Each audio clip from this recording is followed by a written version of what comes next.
Okay. Let's turn our attention to the forecast here. I know, Brad, you are still tracking some activity on the radar this hour. Yeah, the last little gasp of rain from this week's system. We're still seeing those push through the area. It was kind of a little boundary that moved across the area late this evening, right around sunset. It's still tracking east, moving into Union County, Stanley County, parts of Cabarrus and Rowan County. But let's put a quick storm track. It's moving roughly around 20 miles per hour. So here's the time of arrival.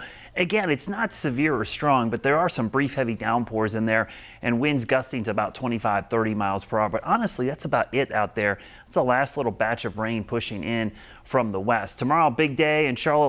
A lot of folks will be going around and checking out the city and going to the Charlotte FC game. Just a beautiful, beautiful night compared to what we had this week. Those temperatures are going to be in the low to mid 80s. So if you're going for tailgate, that's the only time I think we could see a stray shower, maybe a 20-30% chance. But as the game goes on, we should be fine. And if you're going to be doing other activities this weekend, the chance of rain is still there. It's just very small. So if you do hear a rumble of thunder, you may have to seek shelter for just a 20-30 minute time period, and then it'll move out quickly. But Monday is going to be a different story. This cold front moving in from the west is going to produce some pretty strong storms to the west.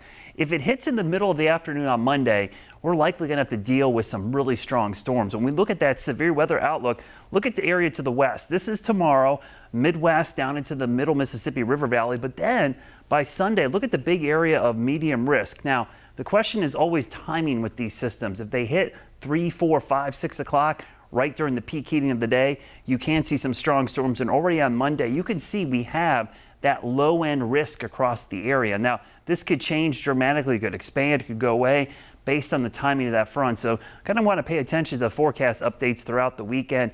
Brittany and KJ will have you covered this weekend as we get closer to Monday.